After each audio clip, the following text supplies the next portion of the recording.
You're tuned into news across the galaxy where they talk all things LA Galaxy with the Nag Boys. Let's start nagging.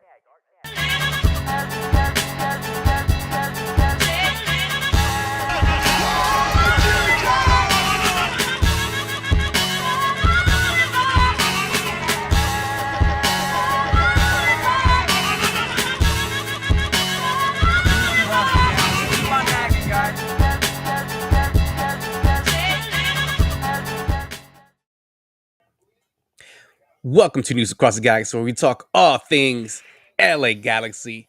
I am one of your hosts, Bryant Lobos, and tonight I am joined by my other co host, Mr. Edgar Zuniga. How are you doing tonight, sir? I'm alive. That's what's It's important. been one hell of a weekend. I love my wife. She does so much, man. Our son, his birthday was on April 8th, but we officially celebrated it Saturday at the Discovery Cube in Orange County, and this has to have been the most chaotic kid party I have ever been to, and it was ours.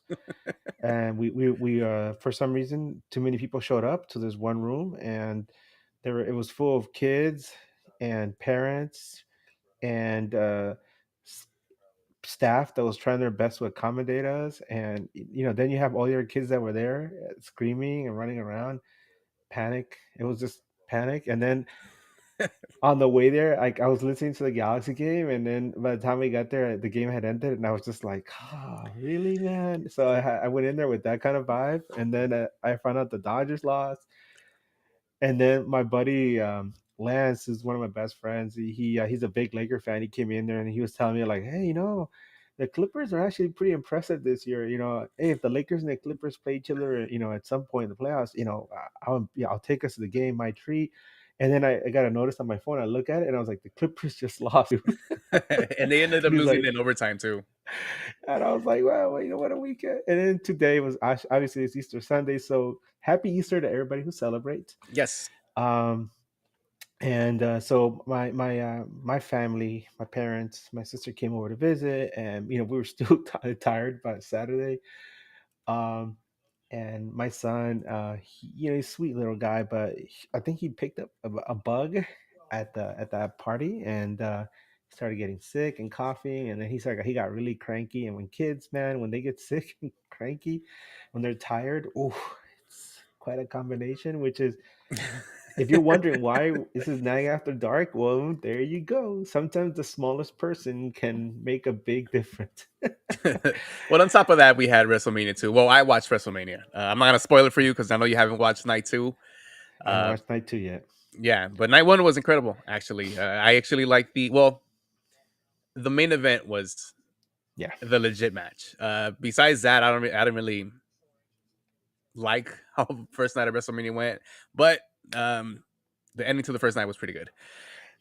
Anyway, Another cool thing I got to do Friday night. I went to see ACDC, and that those guys are in their 70s, so like they were from the generation before me, right? Because I grew up on Metallica and Megadeth and some of those bands, but ACDC was from like the generation just behind, just ahead of me.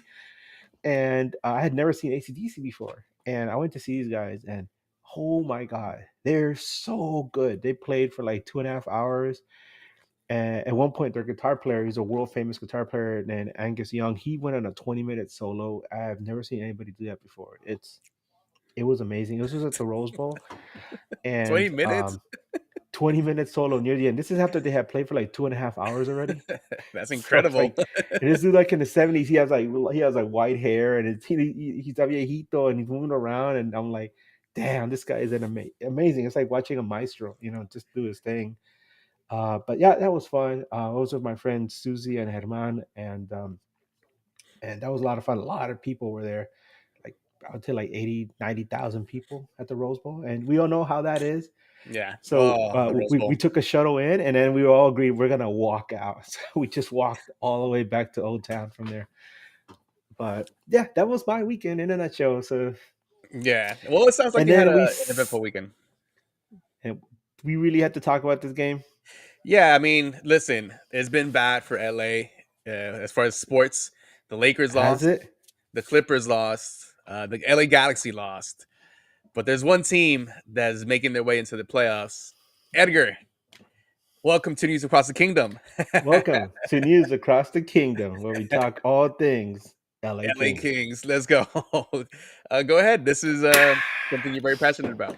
What's going on with the Yes. Kings? Let me know. We want the cup. We want the cup. We want the cup. This is the first time I felt really excited about the LA Kings heading into the playoffs because they started off okay. They had some adversity, and then they worked their asses off towards the end of the season. They're coming into the playoffs as one of the hottest teams in the NHL. I think that they have a really legitimate shot to fight for the Stanley Cup. But the way that the NHL playoffs are set up, we complain about the MLS playoffs system, right? How it's all weird. Mhm. The way that the NHL has set it up, there's the same if the same teams keep making the playoffs every year, there's like a 90% chance you're going to face the same team in the first round every damn year. So for the fourth year in a row, the LA Kings are going to run into like their nemesis, which is the Edmonton Oilers, and they have a player named McDavid who is like hockey Jesus. This guy is like the second coming of Wayne Gretzky or Alexei Ovechkin, who just broke Gretzky's record. Yeah. But if you're talking about greatness in NHL, you always talk about Wayne Gretzky, and this guy is amazing. And for the last three seasons, he's tormented the LA Kings in the playoffs. Um, and so it happens that no matter how well the Kings did, they're gonna run into these guys again and the Oilers. But I'm very, very confident. Screw you, La Habra sports fan. This guy's saying Oilers in four. What does that? What does that girl say? Lakers in five. And I say LA Kings in five. LA Kings in five. Little bitch. Go Kings, go, man. But yeah, I'm really excited about the Kings. I'm getting the same 2012 vibes from them. So if you want to jump on the bandwagon now, it's a good time. The Kings look really strong. They begin the playoffs tomorrow morning. I mean, tomorrow morning, tomorrow, Monday. So yeah, check that out. And hopefully they win, right? That's what we're hoping for. Yeah. And it'll help take some of that pain away from from the Dodgers. Well, who they won the day, right? But they've been kind of rough. From the Lakers, I know they got smashed, and the Clippers, they lost too. And of course, the LA Galaxy continues this this Ah, torturous start to the season. I mean, we've been calling it the start to the season because it feels like the season hasn't really started, yeah. but um we have for so long been pointing to the injured list, right? Like who has been on the injured list. But you look at it now, and there's only two names on that injured list. And we said that once all these guys get back healthy, that things should start to turn around. They should start to turn around. Have they turned around, Bryant? Definitely not. The LA Uh, Galaxies, they're winless in 9 games. But before we get into that, we do have a super chat. oh, Mm, yes, two super chats. first one, thank you, Adam. Adam wants Adam. Oh, here we that's go. Adam asks, the first because one. it sounded kind of muffled there. Adam asks, did you guys catch the Portland game last night? I did not. I was home like pretty much. Well, those little cartoons. When they get knocked out, that little X's on their eyes. That was me after I got home from that kid party. So yeah. Did you watch the game, Brian? I did not. I actually only watched the LA Galaxy game and then I had to go to work. I know we have a fantasy league, and I usually like to stay and watch a lot of MLS matches, but I just couldn't yesterday. I'll probably watch a rematch because I know that's the next opponent that we have. But I mean, we'll get to that later because I think we're gonna do a midweek show. We'll hook that up at the end of the show. At the end of this show. But yeah, he also has another super chat, and it says, "Will the Kings face Vegas in the second round?" God, probably. The Golden Knights are up 3-1 on the Minnesota Wild at this moment. I, I don't understand things in sports sometimes that you cannot explain. There's things that you cannot explain in this world. before we came on, I was telling Brian like in the LA Kings have been around since like since forever, right? For almost 50 years now, more actually more than 50 years, right? I asked him, hey Bryant, do you know how many times the LA Kings have won their division, right? And he's all like, I don't know, like 15 times. And I'm like, only once. And then during that time, the both the San Jose Sharks and the Anaheim Ducks, who are expansion teams, have won multiple division championships, as has the Vegas Golden Knights, who are like the latest expansion team, right? They won multiple division crowns, and the LA Kings only have one from like way back in 1992, I want to say 91, 92. Um, and so yeah, it's weird. Will the Kings run into Vegas in the second round? God, I guess so. They're gonna. I mean, but that's the thing I love about the Stanley Cup, because all the teams that get in are good. There are no cream puffs in this league. So you get into this tournament, and every team is good. Every game is a war. Every shift is hard nosed, and you know that whoever finishes as a champion is truly gone through a gauntlet. And so if the Kings have to go through Vegas in that second round, you they better be damn ready, because Vegas is not going to hold back. They've tormented the Kings multiple times as well in the past. But like I said, this Kings team to me feels different. So I think that the Kings can go very deep into the playoffs.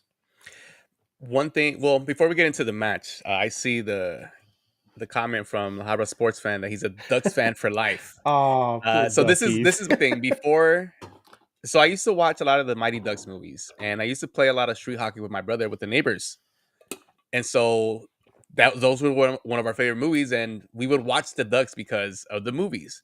As I got older, I wouldn't say lost interest in hockey, but I wasn't like as a big fan as you are, or like any other big hockey fan, and so I don't really have a team, but I'm still open, free agent. Hey, hey, I haven't seen the Ducks celebrate Salvadoran Heritage Night. Oh, that's true, huh? Fuck that. All right, Yeah. I'm a Kings fan now. Hey, El Distrito 15 is right down the street. Yeah, that's true. It is literally down the street, dude. Um, so yeah, but yeah, that Ducks movie was a lot of fun. It's Yeah, they funny. were really good.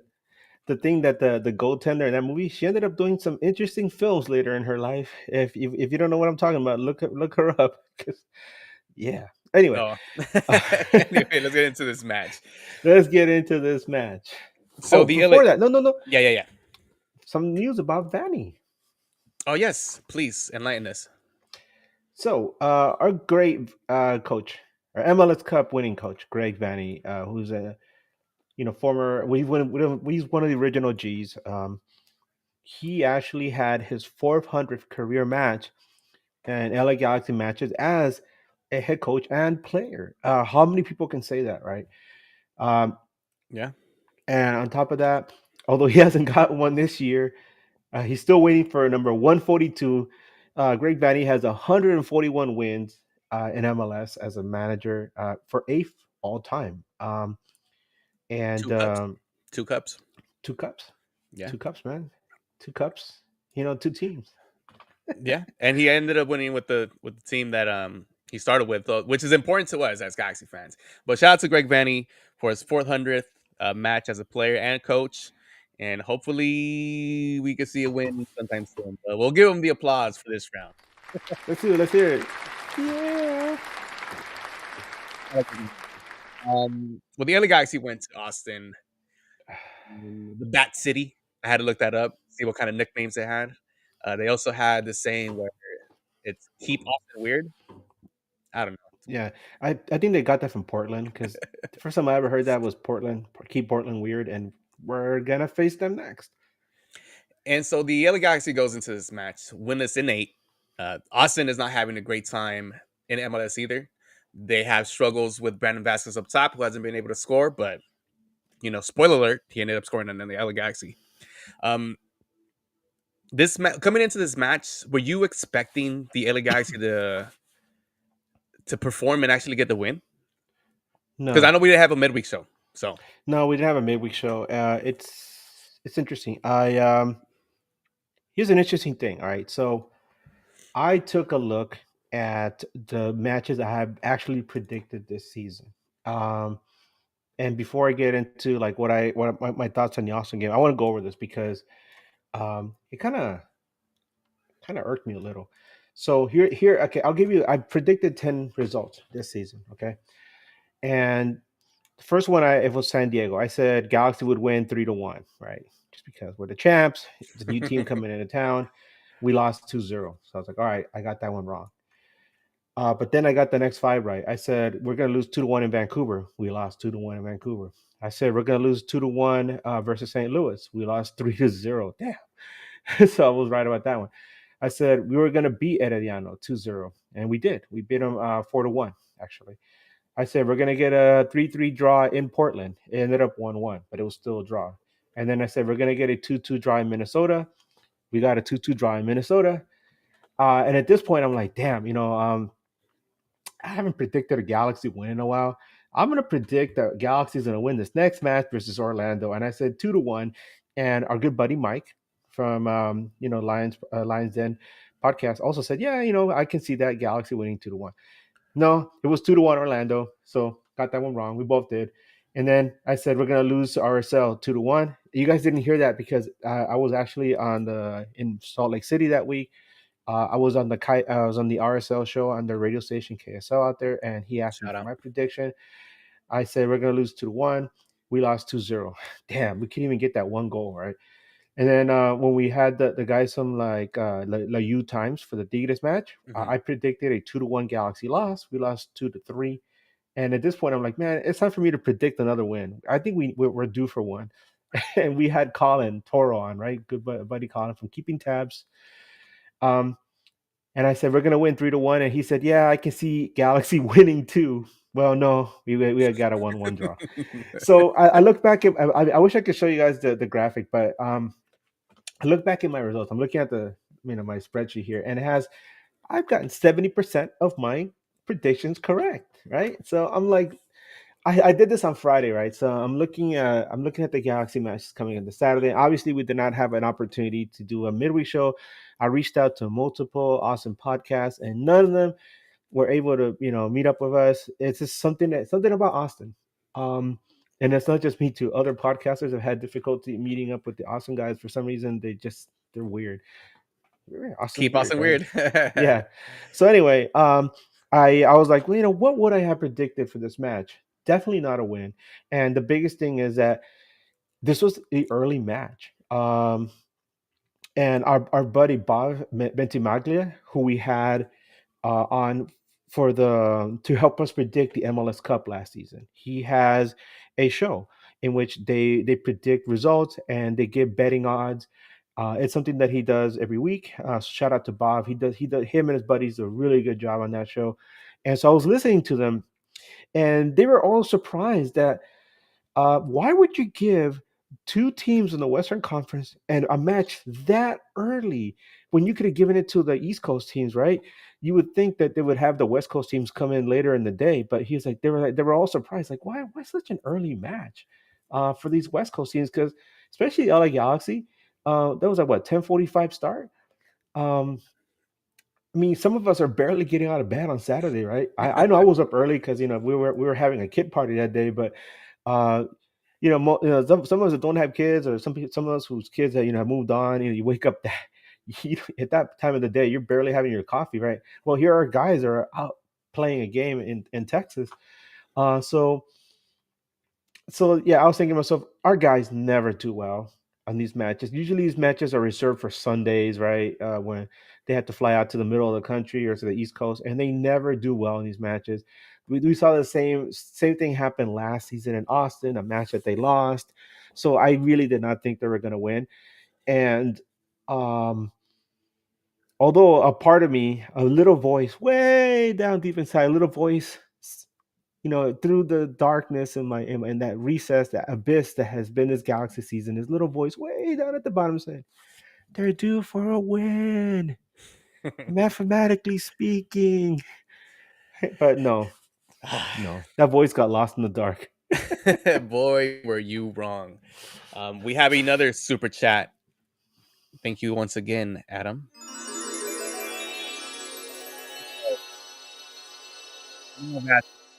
But who's responsible for the Galaxy season besides MLS rules and people make injuries an excuse? They have all the team now, minus Pooj. Well,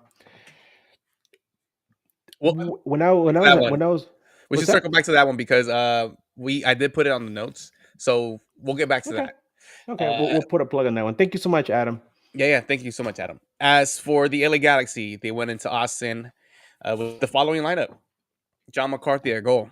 Your center back pairings with Garces and Zabaleta, King Zabaleta.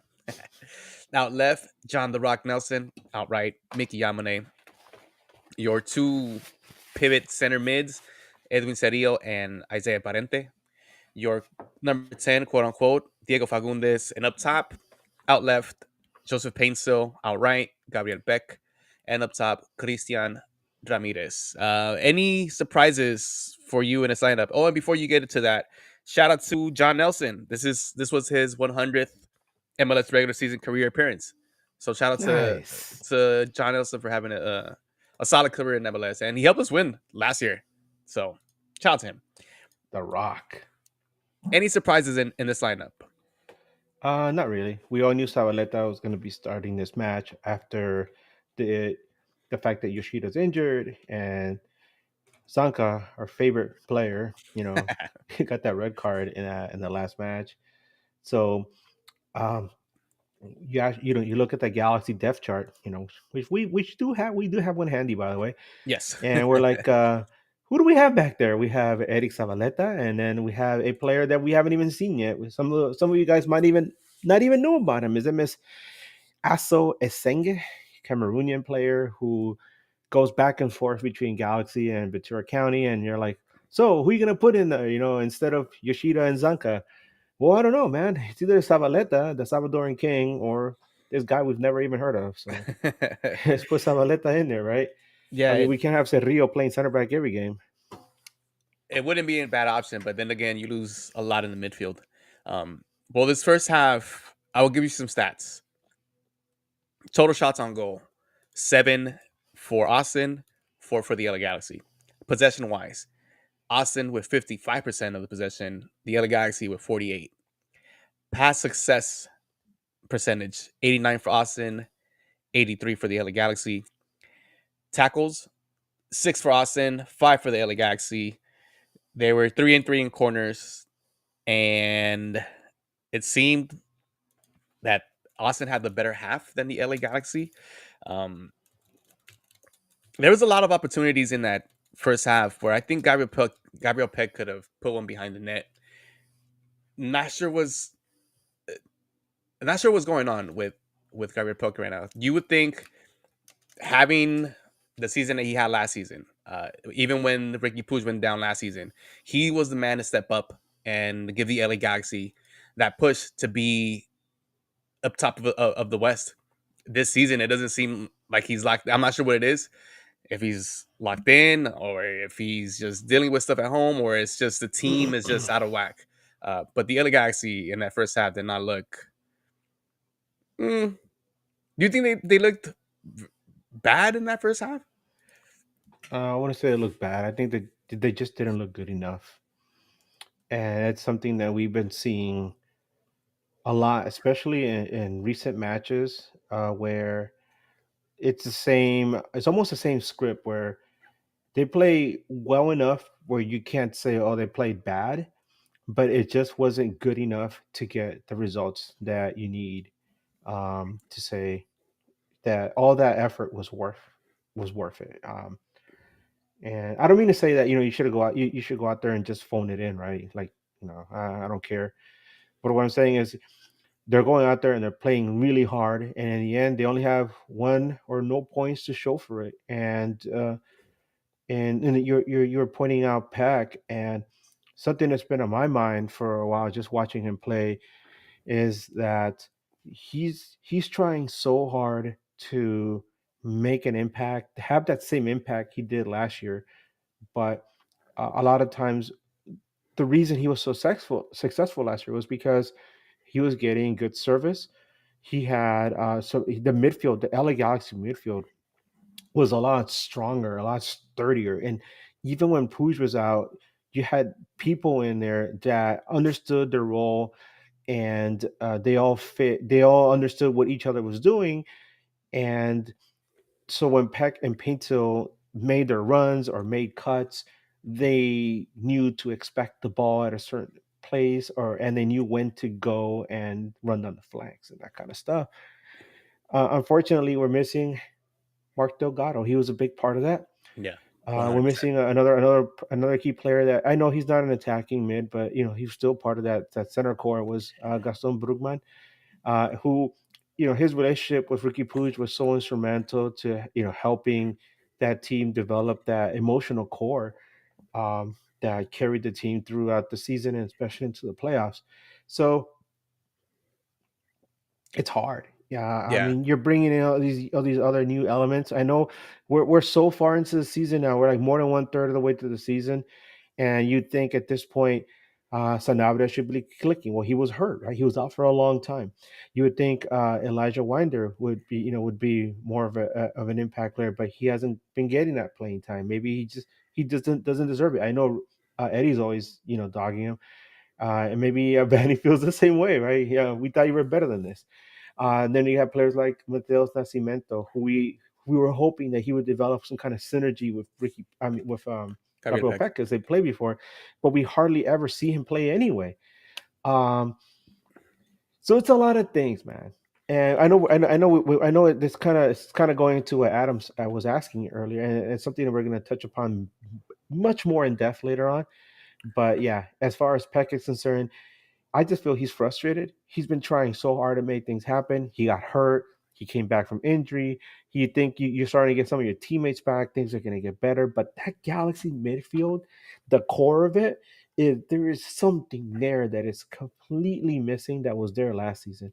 And I can't even explain it. It's something that you can't even describe. It's just not there. It's not there. Yeah, the main ingredient that's missing is Ricky Puig, and I think we all feel the same way about that. And when you have your best player on the team out, it's pretty hard to perform. But then again, you have two DP players that were performing last season, and they got hot at the right moment last season as well, coming into the playoffs. And it just seems that they aren't able to carry the team right now, uh, Yeah. with the absence of Ricky Puig, which is it's tough to watch, especially because you're the champs, right? And now every Yeah. time they go out to an away game or any match, I think the opposition feels that they could get a point or a win against the LA Galaxy. And we can bookend this at the end of the show, but because we're going to talk about it, but you could point at your crest, your badge, and point at the 6 stars on there. But if you're on the receiving end of a loss and you're pointing at the 6 stars, but buddy, that was last season. What have you shown me lately?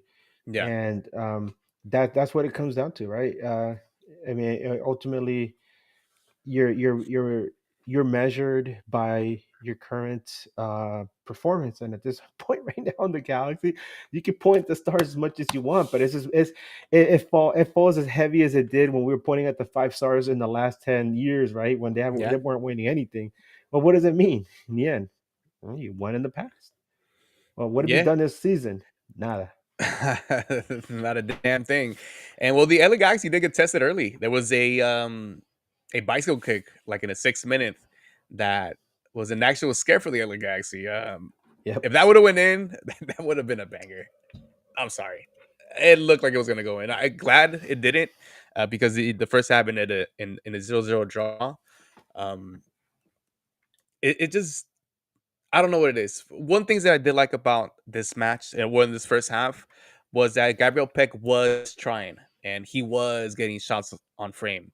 Another thing that I liked about this first half was the defensive work by Zabaleta. I know it's rare to say that, but in the first half, he seemed like he was putting in his work. I know Johnny Nelson had a cut off. He cut off a pass that could have ended to go as well. Uh, so they didn't look that But bad in the first half. really, but I mean, I don't want to be a contrarian, but we were just talking about how Austin has a really hard time scoring goals, and it's no secret that they spent so much money on Brandon Vasquez, and they still haven't figured out how to make it work with him. Yeah. And I know he scored in this match, right? I mean, spoilers, right?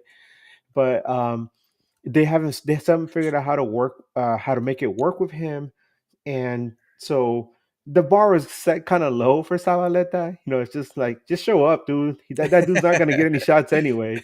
But in the end, well, yeah. Just pull up, bro. Um, but what is that? What you are know some what? things that you liked and some things you didn't like about this first half? I like that one shot by Peck. The first shot that he took, that thing has some bite on it, man. I know Stuver stepped up and made a really good save.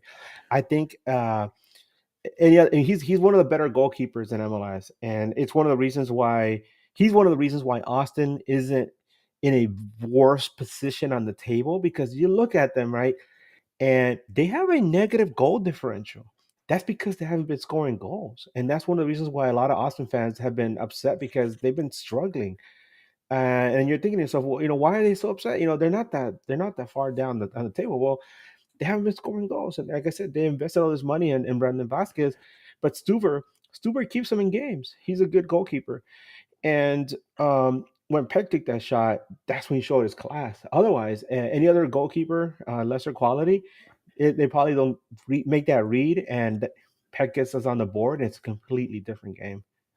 Yeah, 100%. And well, the half finished it at 0-0, and it was pretty much a boring match, to be honest. Yeah, It, it everybody's still went waking up, right? it went 0-0. Yeah, that's what it seemed like. 0-0.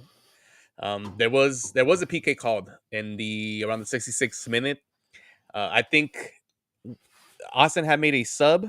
Let me double check that. They Yeah, had a made a card. sub at the 61st minute.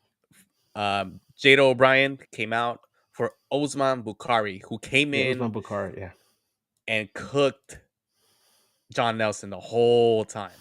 And yes, that was a PK.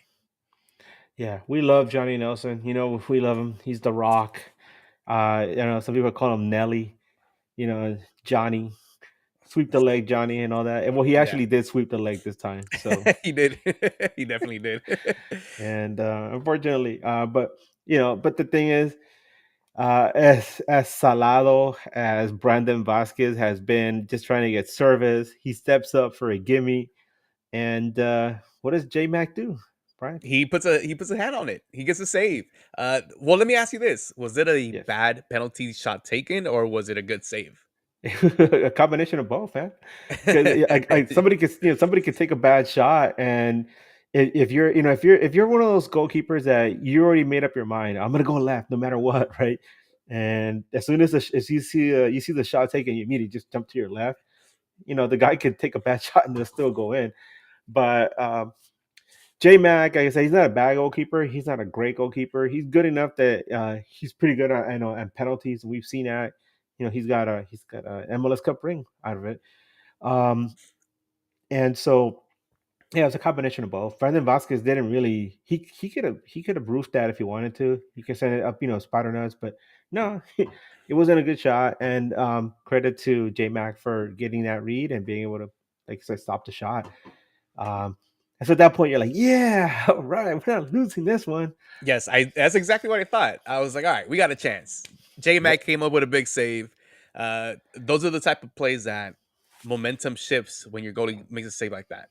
And so you would have thought that the LA Galaxy would have had a little bit more oomph heading into the attack and maybe try to create something and get a goal. That wasn't the case. It stayed 0-0 for majority of the game, and it wasn't till the 81st minute where Brandon Vasquez uh, puts Austin FC ahead 1-0. It was a cross that was tipped by Garces.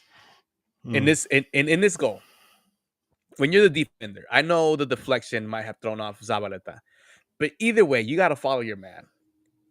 You got to follow your guy all the way through. Zabaleta did not, and Brandon Vasquez put it in back of the net. And at this moment, 81st minute, I mean, that's like almost at the yeah, end, right? And it's very demoralizing because after the save that McCarthy did in that PK, you're like, all right, here we go. Then the 62nd minute comes in.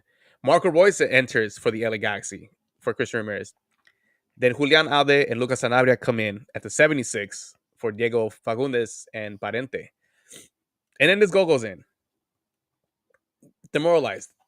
You can't do like, well, what is, as a coach, what is going through your mind right now? What else could go wrong?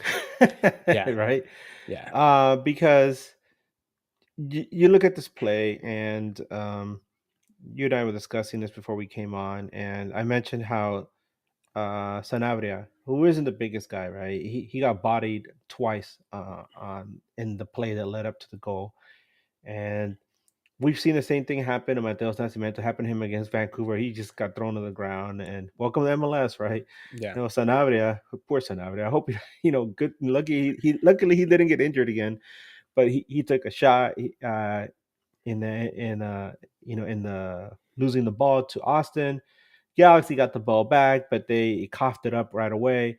And as Sanabria was trying to run back, my God, he took like a clip, and he went down in a heap. The ball went down to the side, like you said. There was the cross to the middle to Vasquez. Now here's the thing, right? That you mentioned, and we can elaborate a little bit more on it.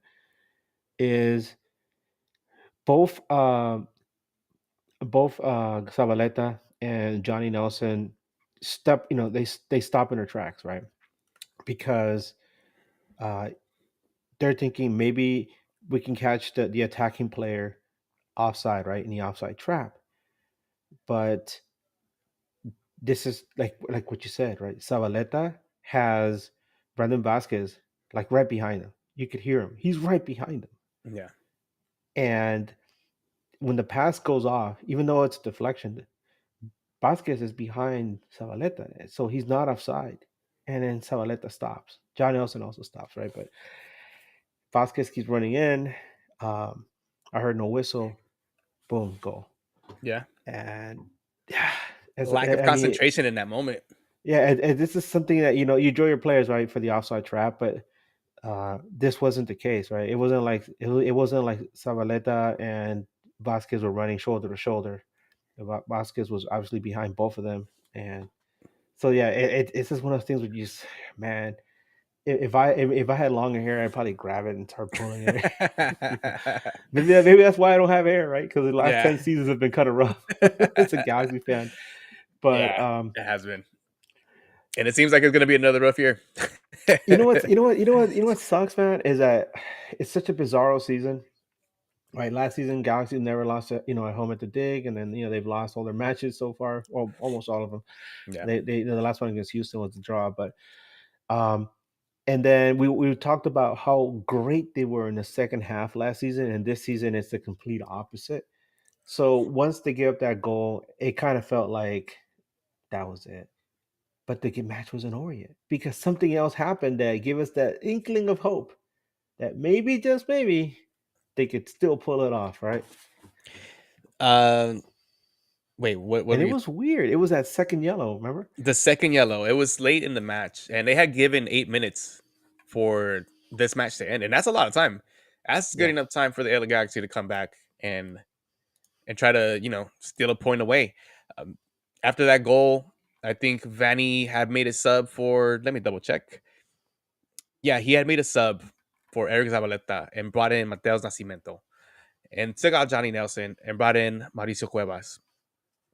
This, I mean, for what we have on the bench, I guess this was the best that you could do to try to go on the offensive to try to get a goal. Um, and it seemed more possible when that double yellow came in at the 91st minute.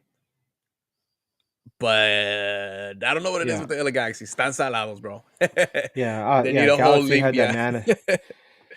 Yeah, Galaxy had that man advantage, and you think, make it work, guys, make it work. Um, and damn, it didn't matter at this point. Yeah.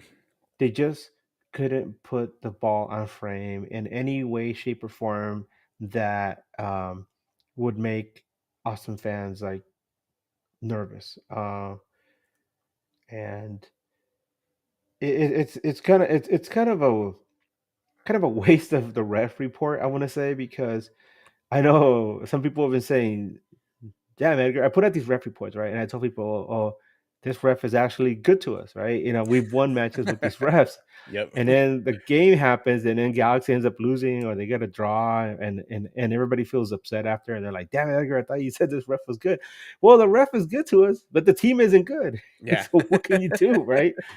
Um, in fact, this referee, Rosendo Mendoza, had mentioned that well, you guys, if you guys didn't see it, right, it's on my Twitter page. But he's a native of Humboldt, Texas, which is interesting. It's only a 3-hour drive from Austin.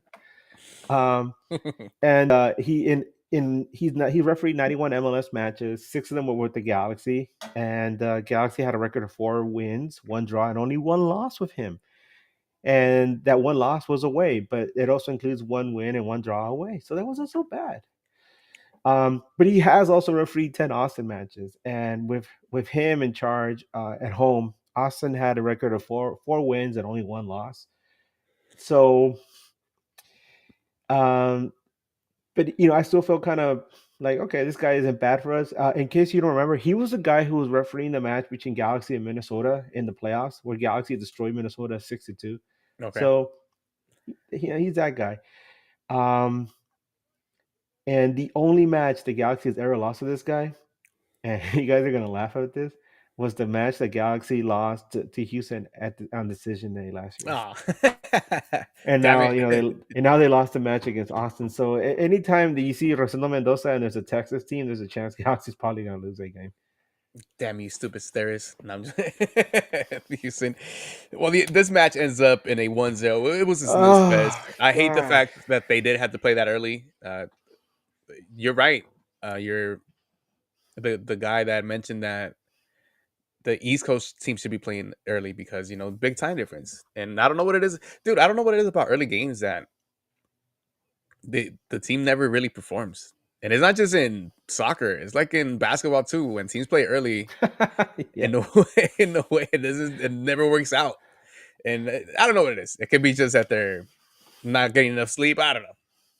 Well, I think I heard I don't know where I heard it. I might have heard it on from Josh on Corner Galaxy, where there was mention of like how Fanny prefers playing matches at night because there's like a certain energy in playing a game under the lights or Yep. playing at in your stadium, right?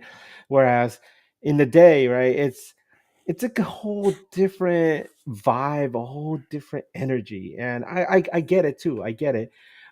It's like it's kind of like going to a concert, and you see a concert during the day and you're like, okay, I had fun. Whereas you see a concert at night and you have the light show and you have the feeling in the dark and you're there and vibing with everyone else. It's a completely different energy, right? Like Disneyland in the day versus Disneyland at night. I prefer Disneyland at night, by the way. I think it's cooler. It's kind of like that. So those day games, you really have to make an extra emotional and physical effort to show up and try to win that game. And winning on the road, MLS is hard enough as it is. Getting you out of your time zone, getting on you into an area where it's what, late April. It's probably getting really humid down there. Yeah. So yeah, those are the matches, man, that either make you or break you. And things are getting easier for Galaxy. I don't know about that. That I sounds like a mean, stretch. I mean, everybody is coming back healthy. I mean, we have for the most yeah. part the roster is fully healthy. We're missing Yoshida, who is a big part of this defense, and you could clearly see it. And then, of course, the main ingredient, like I mentioned earlier, of Ricky Puig, he's he brings it all together. And without him, this team's gonna really struggle. And I see LA Native post commented that getting rid of Brugman and Delgado, knowing that Puig would be out, was you know Well, we could put a pin in that too because I saw a comment and I think it kind of alludes to what Adam was asked, and we're okay. gonna definitely address that. And But I just want to say something about Puig because we keep talking like, oh, we know Puig is out, Puig is mhm, out, Puig is out. This is the injury that Puig had obviously wasn't something easy, and he's been out for a while. He needed surgery and he needs to recover and everything. There's no guarantee that when he comes back, he's gonna be 100% from the get go. yeah, A lot of times you have to get back not only It's one thing, to go out into a field and run sprints and be like inside a gym and be on a stationary bike or on a treadmill and run, run, run, run, run. Do that kind of those kind of drills and that kind of exercise. It's another thing to be on a field with other men pushing you and throwing you around and having to deal with that kind of rigor, having to make cuts, having to run back and forth. And if you ever had an injury that laid you out for a while, I know I had some really bad ankle injuries in the past. I had knee surgeries, in the last few years. When you hit the field or you hit a basketball court or whatever it is, right, for the first time in a while, it's on your mind. Like, Yeah, what if I do something to re-injure that's it. gonna to re-injure it and Yep. it's worse, and you were extra careful? And I for everybody out there, if you guys are listening to this right now or you're watching us live, don't don't feel that everything the entire season is gonna weigh on how Puig performs when he comes back, because it's it's wrong of us to expect him to be 100% from the get-go after having gone through an injury, surgery, and recovery. It takes a while to get back, not just physically but mentally, and to be able to get used to his teammates, his new teammates, and make it all work. Yeah. Is it possible? Of course it's possible. These guys are professional athletes. They're elite level MLS players, and maybe they can make it work, but there's no guarantee. And chances are that they're going to try to make sure that he doesn't, either one, get hurt again, and two, that he is all there, not just physically but mentally as well. Yeah. Well, the LA Galaxy didn't show up for this match, but they did show up for the scuffle after the match. It seemed Oh, like tempers were flaring yeah, at the end of the match. that's what Maybe some happens. words were exchanged. What do you make of it? What have you seen online that tells you a story about what happened? Well, we're all aware that Austin and Galaxy have some history. They threw some really nasty tackles against LA Galaxy last year, including one involving Ricky Puig. So these two teams already have had issues in the past. It's something that we really didn't get to discuss because we didn't have a chance to talk to Austin Pod in the midweek show. But it's something that exists. It's there now. There's a player in the LA Galaxy who's not afraid to throw his body around and get physical. And we're talking about Carlos Emiro Garces. Yep. And at the end of the match, some of the awesome players were coming over to him and chirping at him, and it was like a spark, and things just got out of control. Joseph Pinto went in there and took a swing at someone. They tried to break it up immediately.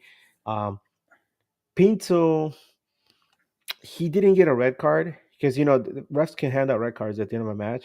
He didn't get a red card, but I can almost guarantee that Disco is going to go in there, look at this, Mm-hmm. and probably hand them a suspension. And this is why I said what I said earlier, just a few minutes ago, where things aren't going to get any easier, because it looks like Joseph Pinto will probably face a one or maybe even 2 match suspension if MLS is feeling extra spicy. Hopefully they're not, but I can But they almost always feel guarantee spicy against the Galaxy. They always feel they spicy already against do, the Galaxy. right? I Yeah, I mean, hate that so much. so expect Pinto to be out for at least one match. And that sucks, right? Because you're like, okay, guys, you're getting Portland at home in your next match. This is another opportunity to get some points, maybe even a win. Oh, you mean Peso's out? Damn it! Yeah. Ah, Hopefully it's yeah, not yeah. though. Hopefully not, because as much as the LA Galaxy is hurting, we don't want to be hurting even more, and it's going to be really tough to try to compete in this league when you don't have your all your players available. One of the things that I did like about the little scuffle, which you touched on it earlier about showing the 6 star, uh, Yeah. Joseph Painsil, chirped walking into the locker room, showing them the jersey, 6 stars. He walked by some fans, showed them the jersey, 6 stars. Do you think that's just frustration of how the season's been going? Because when 100%. you're winning, I don't think you tend to do those type of petty. I mean, I love petty. Don't get me wrong. That Joseph Hayes still throwing the 6 star around. We are the most winningest club in MLS history. Show it off, but you're playing bad, and you're on the campaign after a championship without winning a game in 9 matches. So that's that's frustration bottled up, and he just released it by doing that. No, it's true, 100%. It's frustration, and not only that, I'm gonna say go ahead and say you're hurt. You're feeling hurt Yeah, because you just expended so much energy and you lost again in frustrating fashion. A man up, right? The last few minutes of the match, and on top of that, the other team is not only physical, but they're talking ish and all that stuff. It cuts down everyone, even like a good Christian man like Joseph Pinto on yeah. on a good Saturday, right? And it's tough, man. I think you know being a parent for me has been both the most difficult thing I've ever done, but also the most rewarding because when raising a child is no easy task, but it's also very rewarding. I think in the long run. But when you're down there in the trenches, it's hard. And professional athletes, yes, you can look back at your past successes. Yes, MLS Cup champions, but when things are bad and you just lost another game and your team is on you, talking ish, and they're shoving your teammates around. It hurts. It Yeah, hurts. It hurts you, and you might not, be out there, shedding tears, but you're gonna point to the one thing that makes you feel good, and it's like, look, we're the champs. We're still the champs, no matter what the hell you say. But once you're in the tunnel and I'm sure your head drops, and you want to punch something, or you just want to like bury your head in your hands because you lost. yeah. A And couple you got to pick yourself up and move on. Anyway, go on. a couple of things that I did like about that is that Josie Painso does play for the badge. Yeah. You can see it right there and then, and that's important. So people that want to say that this team doesn't care, it shows right there. And I'm pretty sure he's not the only one that plays for the badge. I mean, there's a little suspects in the team right now, but I won't name any names. But these guys do play, and they're just having a bad year. There's still a lot of MLS left, which gets me to the question that I'm about to ask you. I have a couple questions here for you. Oh, before we get to that, I just want to point something out, and it's something I mentioned before. I made reference to it. It's one of my favorite writers. I think I gave you that book, The Boys of Summer. He was a guy who used to cover the LA Dodgers way back in the 50s when they Jackie finally Robinson book. yeah, when the Jackie Robinson days, and then ended up winning a World Series. Um, yes, I wish I could tell you his name off the top of my head, but my brain is fried, right? Anyway, but he made a comment, a very famous quote that said, you can revel, which means celebrate. You can revel in a team triumphant, but you fall in love with a team in defeat. Because you know striving and losing is the story of man, and it's something that we're all familiar with. So yes, we did celebrate that MLS Cup last season, and it felt good, right? You can go back and look at your videos, you look at your photos, but the team is struggling right now. And you look, like you said, you're looking at guys like Joseph Paintsil and how much it hurts them to lose. And they're pointing to the badge, showing that they care, that that it means a lot to them. That yes, these guys are earning a good salary, well, MLS speaking, right? But they do care, and uh, that this going through the highs and then going through the lows with the team, and in the end, whether they end up on top or they end up struggling, it just shows how much love you have for this team and the players. That's what matters, man. Because if you're here just for the good times, and then the team starts playing bad, and you just want to cut loose and go somewhere else, maybe go up the road, go. Nobody, you're not, nobody's stopping you. But if you're willing to hang in there, and struggle through the difficult times, when those good times come back, and we saw that happen last season, Last year, yeah, wasn't isn't it so sweet? I cried at the Yeah, yeah, final. we I all cried. cried. It was beautiful, right? Yeah, it was And a that's beautiful how it moment. is. Yeah, Yeah. yeah, 100%. We do have another So super chat. Thank you, Adam. yes. Let me get the little sound ready.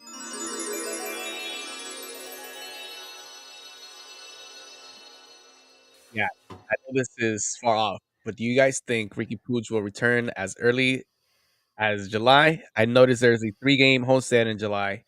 I doubt he'll return in July. Maybe in August. Any thoughts? Initially, I'd heard he was gonna be back in mid-July. That was the target window. Hmm. And from what I've been hearing lately, it's now been pushed back to like early August. So yeah, there is some truth to that. I think they might be getting him ready for Leagues Cup probably. Which is in So 100 it's days, by the way. yeah, so it's something to look forward to.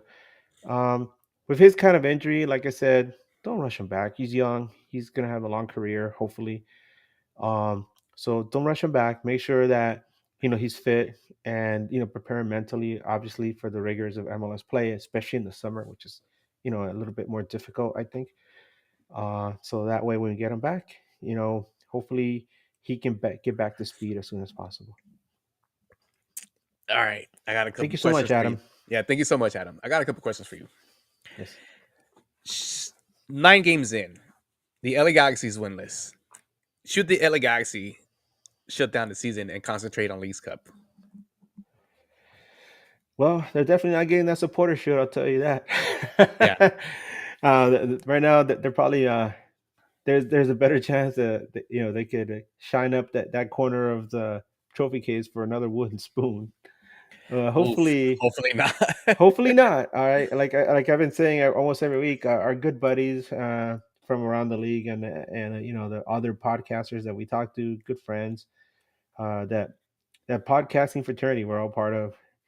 Um, a lot of them have been saying, the Galaxy's gonna be okay, man. You guys will be all right. You still have a good team, and now they're just like, you mentioned the LA Galaxy, and they just kind of grimace like, Yeah. like, I like mean, damn, so do we every time we see him like play. you guys okay?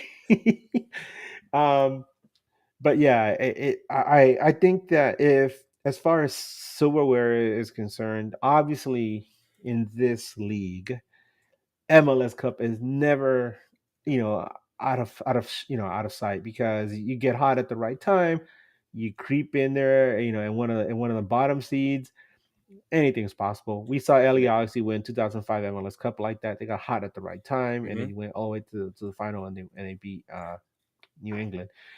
Um, but as far as something that'll make you feel good and it's within reach, probably Leagues Cup, Yeah. but not it's not gonna be easy either. Who do we have in Leagues Cup? I Cruz forgot. Azul. I think we have the first match against Ooh, Cruz. Cruz Yeah, Azul, no man, they're on fire right now. that's a tough team to beat. Yeah, and Yeah, it's gonna be difficult. For me, might as well shut it down. I like the opportunity that the LA Galaxy gets to play in this League's Cup. I I tweeted out uh, the last time the LA Galaxy played in CONCACAF Champions that this is an important cup, and to me, if we're not going to be able to do anything this season, shut it down, get back to Champions League, come back next year Champions League with a healthy Ricky Pooch, because I believe we could have beat Tigres with a healthy Ricky Pooch, and then try to go for the MLS Cup and the Champions next year. And like the well, thing that you let's mentioned see. earlier with Ricky Pooch maybe not being at 100 when he comes back, it's gonna be really tough for the other Galaxy to try to make any run, even if they get to the ninth. I mean, consolation, just make it to the playoffs, I guess. All right, so I'm looking at the Leagues Cup, right, and we Yeah, got Tijuana on July 31st, and a match date still to be determined, Cruz Azul, and then we rounded out with Santos. So Santos is all right. Tijuana is like all right, but yeah, that match against Cruz Azul, oof, that's yeah, gonna be it's gonna be that's a gonna be tough one. crazy. Yeah, it's gonna be a That tough one. match against Tijuana, that's gonna be interesting because Tijuana they bring a lot of fans to that game, man. Yeah, yeah, So that's gonna be interesting.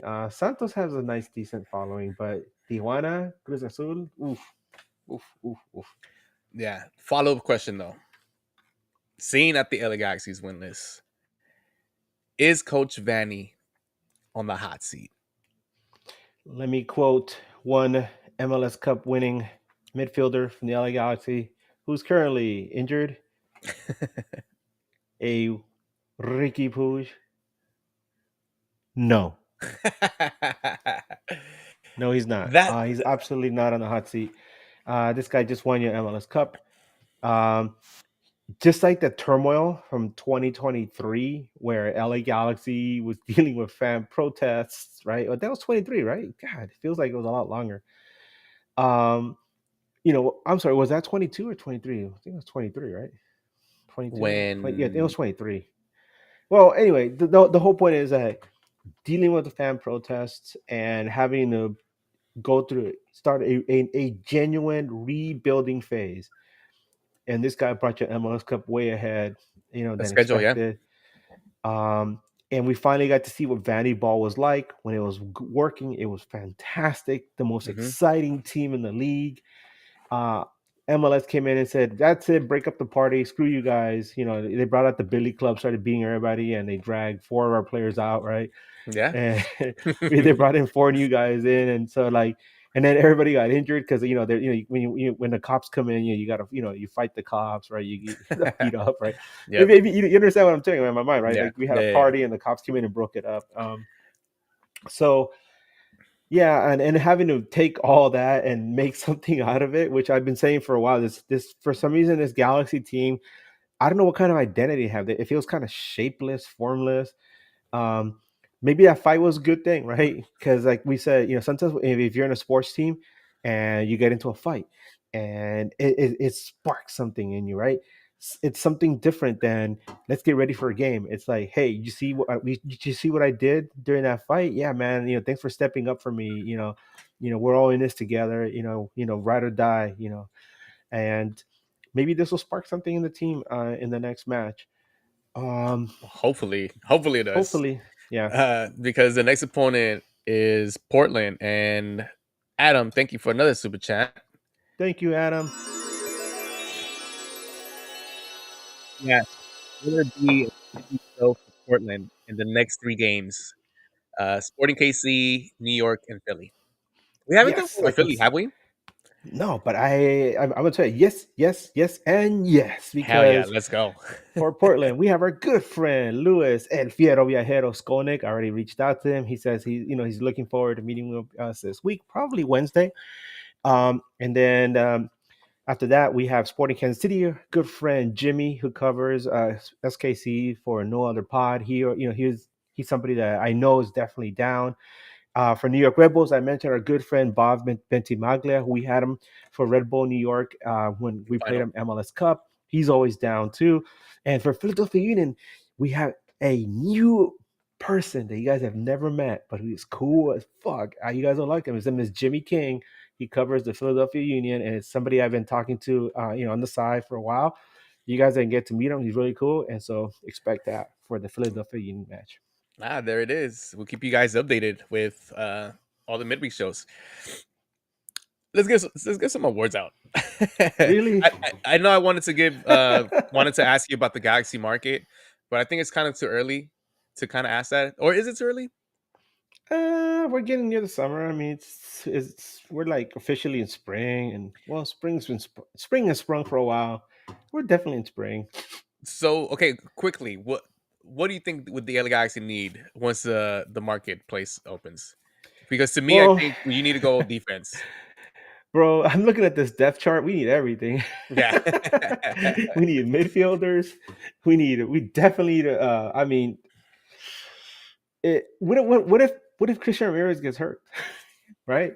That's why we got And Nascimento. this is Miguel Berry and Mateus Nascimento, and then you're like, Mateus Nascimento still hasn't gotten the playing time that he needs because things just aren't. It's weird. If LA Galaxy was doing well, you could probably insert Nascimento into a match, and when the team is up, like in what is it, garbage time, right? We saw Yeah. that. We saw that with Daniel Veliz, right? There were times where like the game was over, and or maybe Galaxy was winning, or maybe they're losing, and you throw in Dayon, and he does amazing things, right? But the team is in this weird limbo where they're not playing exactly bad, but they're not winning either. So what do you do with Nascimento? Do you put him in there and gamble? We're like, okay, maybe he can win the match, or but they're not exactly bad either, and they're not winning, so you can't put him in there for bigger minutes. I don't know. It's kind of weird. I think they need like they need to figure something out. I know Ramirez scored 4 goals in 4 matches earlier this season, but he hasn't done much since then.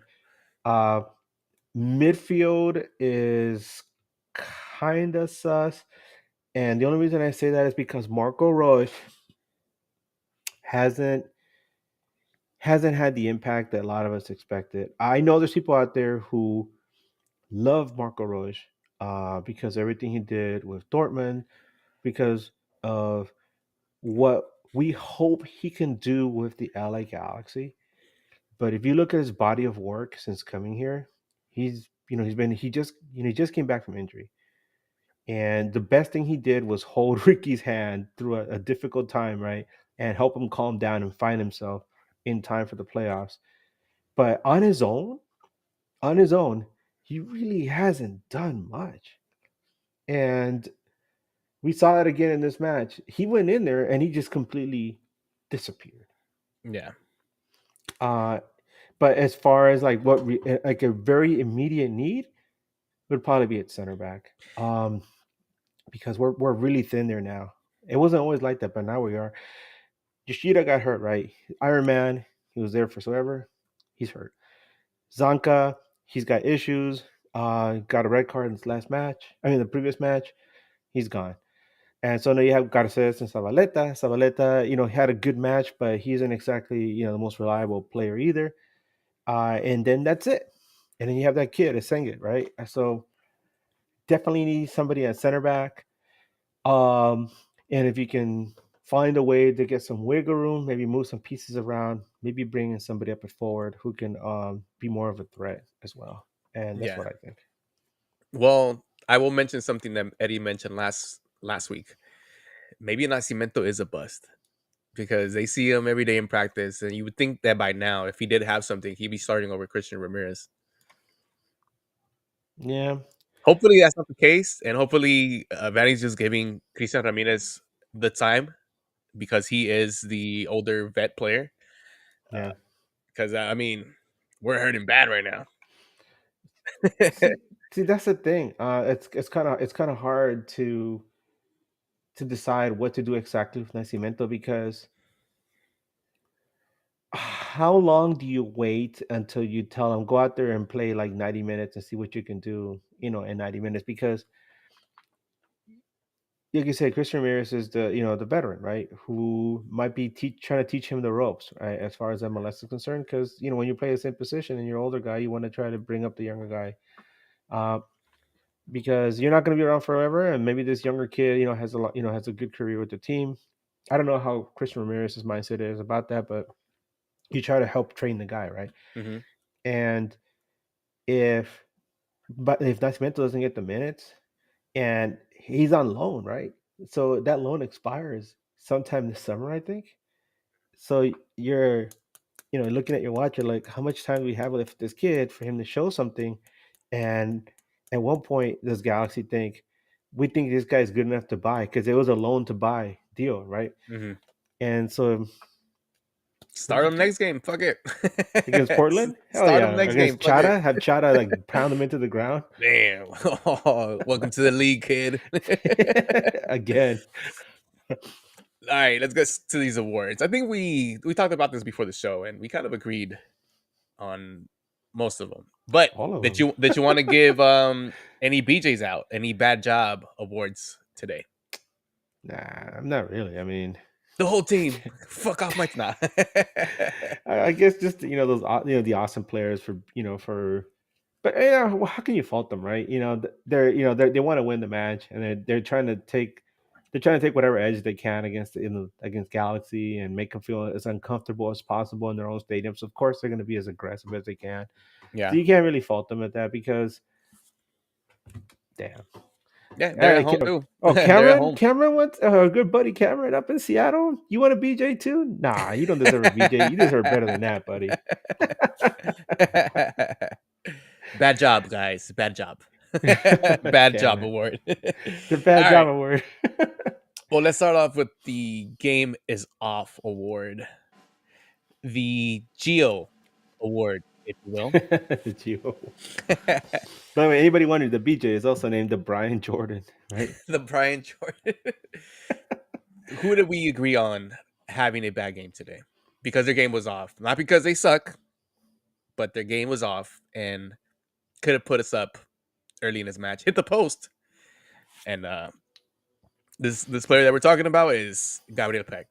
His game was off. His game's been a little off this season in general. Well, the whole team has been off in general. Coming off a championship, can't seem to find the rhythm this season. It's upsetting for us, but these guys got to show up to play regardless. Well, Bryant, I've had an epiphany since our conversation before we going on, and I'm gonna have to go a little bit different on this one, Oh, and okay, I'm gonna give it to Joseph Pinto. okay, Not just because yeah, I know he's trying hard. I know he's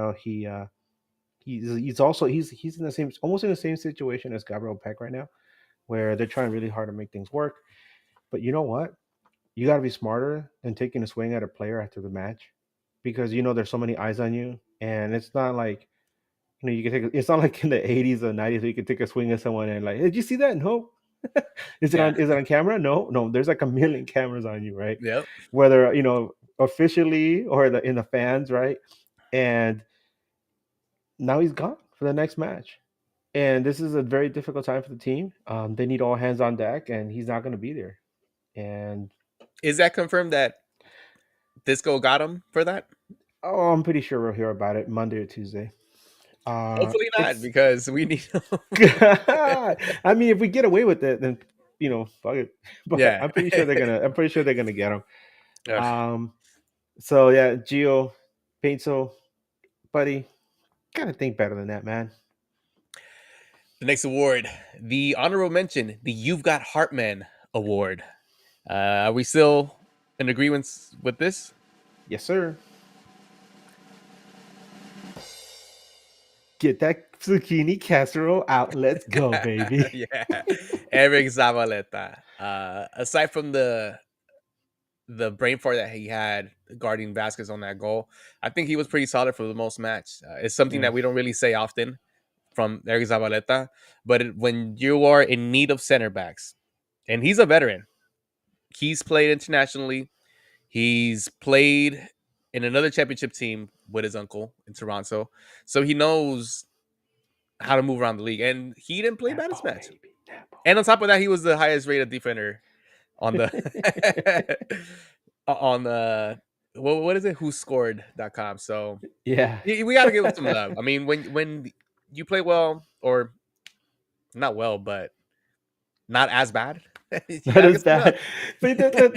bad. But, but like we were saying, Vasquez has had such a bad season. It's like just put anybody out there, put like a little stand, a little standee of Chewbacca out there, and that'll be enough, right?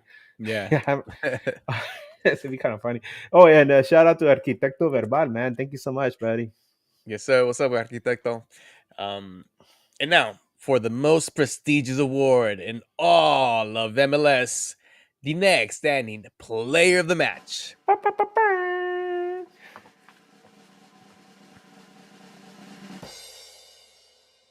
Big John McCarthy. Big John McCarthy Not stepping only did up. he save a PK, there was a moment in the second half where he had a one-on-one and he put his whole chest in front of that shot and Oof. ended up blocking it. He did have some blunders with his feet, like he usually does, but he saved us from a PK, saved us from going down 2-0. And for that, I mean, this has probably been his best match this season, which is not saying much because the team isn't doing too well. And in general, the LA Galaxy defense hasn't been elite, especially now that we don't have Yoshida in there. So Yeah, and that goal really wasn't his fault. Pass, gets deflected. yeah, We said Zabaleta just stopped in his tracks. Both him and John Nelson, both of them just stopped. It just froze, yeah, and Vasquez just ran in there like doop, doop, doop, boom, goal, right?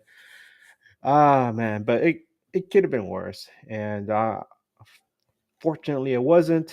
Because if for some reason LA Galaxy remember their championship pedigree and they start winning games in the middle of the season and they start fighting for a playoff spot, goal differential will be very important down the line. And I know it looks bad right now, but trying to limit the bleeding will what really matter in the end. Yeah. And that does it for the awards. Let's get into some Yeah, questions by our viewers on Instagram. Pokesaurus. I like that name. Pokesaurus. Why is the Galaxy so predictable to play against? Well, they don't have a lot to deal with right now. It's like if you had playing cards and you only had like you didn't have a full deck, man. So after a while, you're like, how many more times are you going to show me that same jack or the same queen, man? Yeah, yeah. It's tough. It's tough right now. Hopefully in the summer there hasn't been any rumblings or rumors linked to the LA Galaxy, which is kind of concerning. Nah, any rumor right now for anybody that's a considerable player, it's Miami. Yeah. Everybody's going to Miami. I mean, we remember we had heard that Kevin De Bruyne was going to San Diego, and they're like, "Yeah, man, we're working on it." No, now he's going to Miami because they have Yep. discovery rights. Like, what the hell, man? Nobody What even the knows hell what is that is.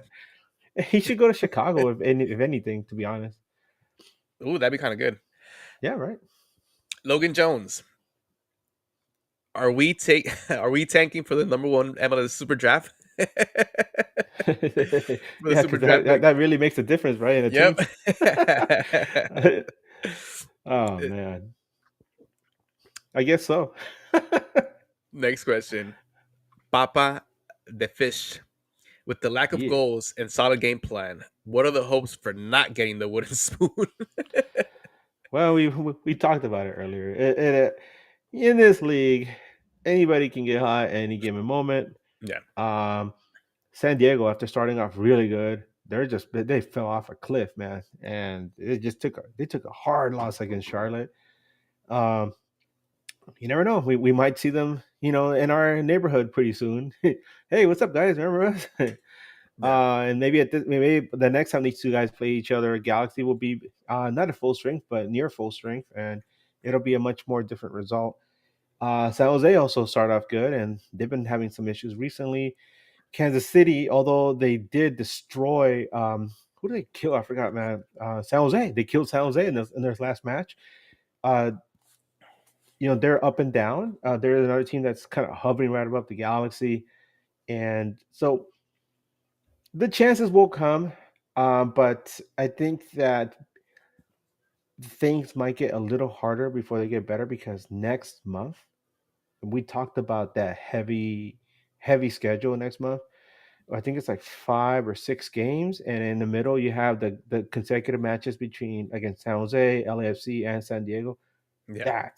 That's gonna be hard. I think that's gonna make or break the season as far as Oof. whether or not Galaxy will be able to challenge for like a decent playoff spot.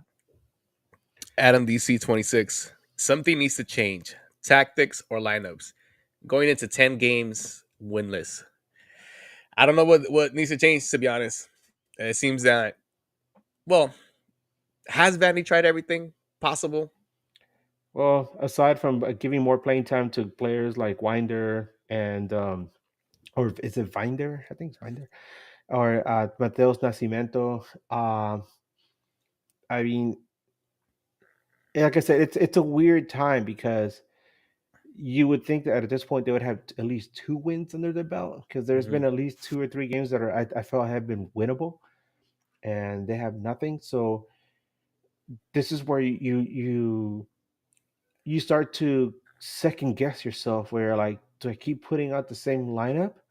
Do I keep using the same tactics and hope something sticks, or do I start turning everything around as much as possible and hopefully something works?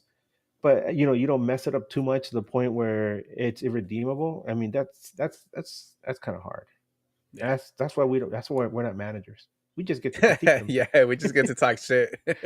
Which I am refraining from talking shit about Vandy this season. Yeah, I mentioned it in the earlier episodes this season, and yeah, this man got out of our 6. We got to give him a break. I mean, the team's playing bad. It is what it is. I did also mention that that we're kind of going through those growing pains that we're supposed to go through last season, the actual rebuilding year. But for some reason, that year was magical. Last season was magical, and it happened in one yeah. season. So now we're paying the consequences. And this is what it It's looks like. Isn't it Another- funny how at one point we were arguing about are we back? Are we back? And people actually got upset at us. I know yeah, some people got upset at me, and I was like, no, we're not back until we're lifting a cup or fighting for, for MLS Cup, and we're it, back to the we're back we're to those back to the 10 Phantom years Zone. to those 10 years of misery that that Yeah. we were going through. Hello, darkness, my old friend. Arpet Raza 83. Why is Royce so bad with this? I don't know. I felt like well, we can point at the fact that Ricky Puig is missing from that lineup. Mark Delgado's not there either. I felt like when he came in, he was a complementary piece to that Galaxy roster. Where he came in, he was a calming presence for Ricky Puig. Uh, he added a little bit extra depth to that midfield, something a little bit different that we had that nobody in MLS had seen at that point with the LA Galaxy, and it worked. He came in there and he didn't have to do much, right? I guess him being there was enough to get some of that attention off of Ricky Puig and help distribute the ball around. And then he made his contributions as well, although you don't see them that much on the goal scoring sheets. But this season, there's no Ricky Puig, there's no Mark Delgado. He doesn't have the legs that he used to have, and playing in MLS is not that easy, especially because it's such an athletic league. We have some guys that run hard and they're very physical, and the officiating isn't always like up to par. Yeah, I mean, we were just having a conversation in the MLS media fan chat. Like I say, our media fraternity there, and a lot of people in there have been complaining about the officiating, and that's when you're reminded, like, hey, this is CONCACAF, and it's refereeing can be kind of CONCACAFy sometimes. Like, are you feeling Uzi? Are you feeling CONCACAFy today? Right? Yep. And if a ref plays, if a ref does a good job, then somebody from CONCACAF calls them up and says, you haven't been CONCACAFy, or something. You gotta remember where you're from. Yeah, yeah, that's Um, that's true 100%. And that does it for the questions. Thank you to everybody who submitted questions. we do have one Um, question, by the way. We put a pin on it. Remember, it's Adam's question. yes. Let's I'll bring it up real let me quick. go back to that. Oh, you can bring it up. The Adam $5 super chat. Is this one? I know I asked this, but who's responsible for the Galaxy season beside MLS rules and people make injuries an excuse? They have all the team now, minus Pooch. Who's responsible? It's a lot of things, man. I can address that right now because it's something that I mentioned earlier Yeah, go in ahead. a group chat. And I'll say it. I'll say it almost verbatim. I said one more time for everyone, especially those in the back row. You got to remember that the league gutted the team, some of the more important players, and that's not easy. It's one thing to lose one player, two. We lost four, right? And I feel bad for Jalen Neal. He hasn't even had an opportunity to even play this season. But when he was with the Galaxy, he was somebody that we saw as a future, and we counted on as a sub towards the end of the season. Well, he's gone too. He's part of that. He was part of that center back core that, and now we're missing people at center back. We missed Daniel Velic, obviously. We missed Mark Delgado. We missed Gaston Brugman.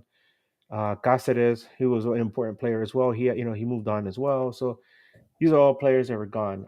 But those first four guys that I mentioned, obviously the league said you guys are too successful for your own good. Spread the wealth.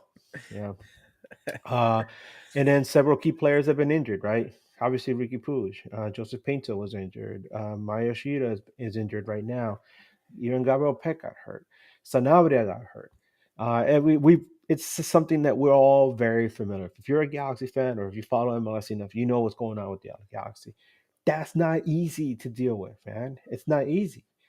Um, and obviously, the new players that have come in, they have to learn and adjust to this new system. Think about, for example, Sanabria. He grew up, in the Nacional Academy. He came up through them, and that's all he ever knew. has to move halfway across the world to play in the United States here in LA and have to learn a completely different system under Vanny.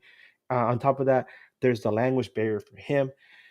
And then the usual issues that come with moving to a new location for all these guys that just came in, Mateos Nascimento included. Um, and of course, something I just mentioned, the iffy officiating, right? Uh, we we try to hold our MLS referees to a higher standard, but one of the things that I've noticed when I do these ref reports is that they're all over the place, right? Some refs are more stricter than others. Some of them they're more lackadaisical. Some of them it's like you could tell they care, and some of them you could tell it's just a paycheck. So it's really hard, and sometimes their results, their performance affects the result of games. Yeah. You can't just blame the coach though. I know some people want to blame Banny and like Banny out. You can't blame him. Like we just said, he these are things that are completely out of his control. Yeah. You can't blame Will Kuntz either. He just won you an MLS Cup. He brought in players that that are supposed to be good in the long term, and they haven't had the opportunity to really test these guys. And I know some people also brought up this that they should protest. Protest what? Protest what? They're like, oh, the protests helped, galvanize this last MLS Cup. There was a reason people were protesting, a good Yeah. reason. You 100%. can't just protest because the team isn't winning games.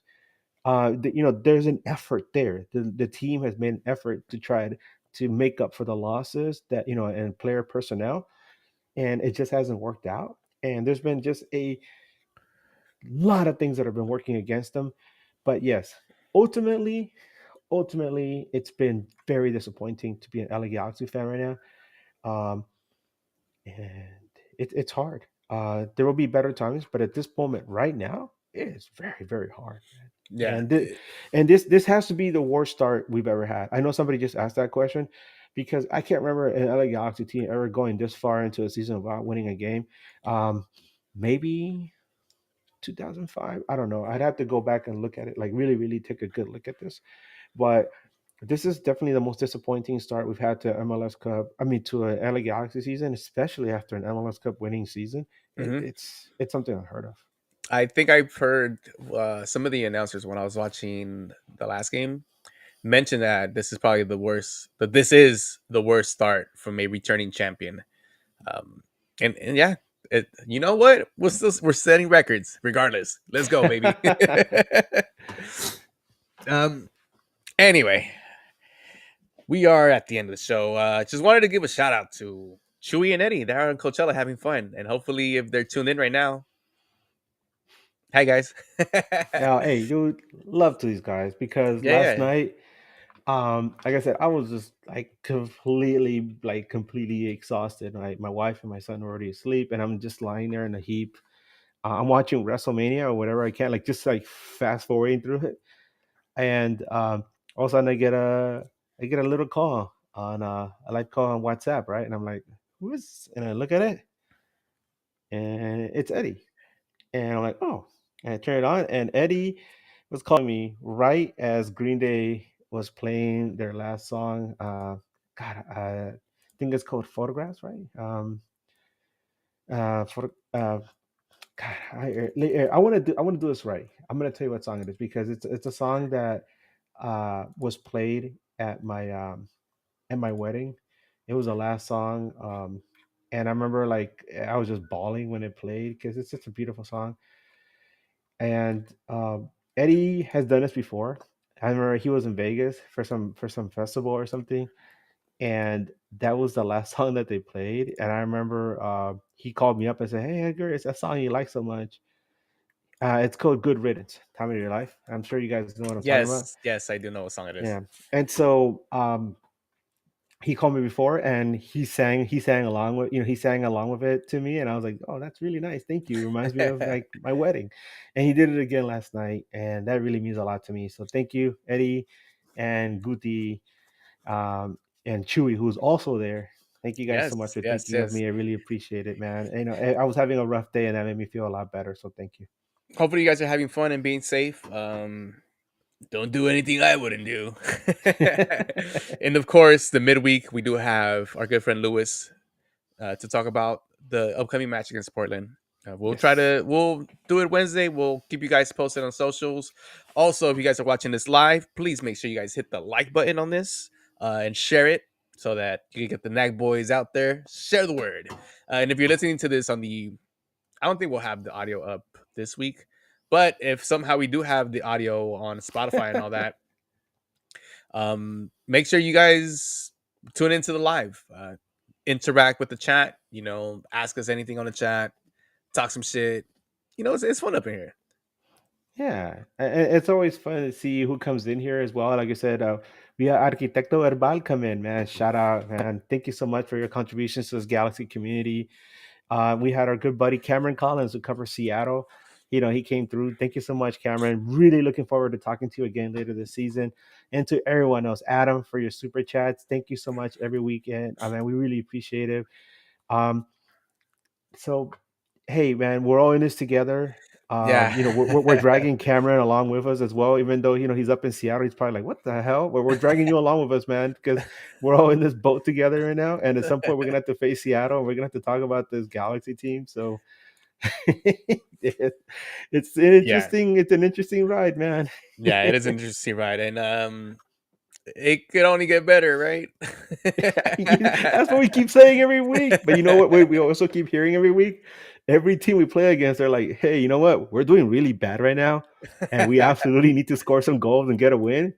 And then guess what? They get that They goal get the and they win. get the wins. Damn it. Well, that does it from us here at News Across the Galaxy. Anything else before we leave, Edgar? No, I think I got it all out. Go Kings, go. Remember, the playoffs start tomorrow. Screw the Oilers. Go Kings. Sorry, Nathan. I know Nathan up in Vancouver, who covers the Whitecaps. He's actually a fan of the Oilers, so screw the Oilers. And of course, I didn't want to ruin anything WrestleMania 2, but I'm not WrestleMania 2, WrestleMania Night 2. What, the second WrestleMania 2. night? Yeah, I know, right? King Kong Bundy, damn I it. know, dude. Fuck. But Night 2 is good, Edgar. So watch it All because right. it's really good. All right, that is it from us here at News Across the Galaxy. From Oh, another super chat before we leave. I covered this earlier, but yes, prediction for the Kings. And I know we got a Duck fan in here. SoCal is a La Habra sports fan. Sorry, man. The Ducks are good in there. But he said Oilers in 4. Hell no. LA Kings in 5. LA Kings in 5. Little bitch. What is your predictions for the Kings score? Oh, score for the Kings against the Oilers. Ooh, man. These two teams really don't like each other. Um, Darcy Kemper, our goalkeeper, has been doing pretty good as of late. Dowdy, one of our veteran defenders. He had a very he started the season on the injured list. He came back. He did really good, especially towards the end. Took some time off. Um, so the Galaxy, I mean the Kings defense has been playing pretty good. They've been getting a lot of goals from some of the players like Kempe and Quentin Byfield. Really woke up at the end. So I really, really hope the Kings get that win. And if they do, I think it's going to be very close, like 5-3 or something like that. Uh, but yeah, these two teams they have a lot of history against each other. And I think it's about time that the Kings left the Oilers in the dust in the first round because I'm tired of losing to these guys. I just want to see fights. Mátense, hijo de puta. Kopi, yeah, Adam mentions Anche Kopitar. Kopi, he's nearing the end of his career, and I really hope he goes out on a good note. I mean, I don't know if they're going to win the cup this year. I really think they have a good shot, but if they don't, I really hope that the Kopi takes his Kings team deep into the playoffs. Well, let's go. Go Kings, go, I guess. Go All Kings, right, go, guys. baby! We're going to get up out of here. From Edgar and myself, this has been News Across the Galaxy. And as always, keep on nagging. Wu Tang for life. Let's go, baby. Let's go.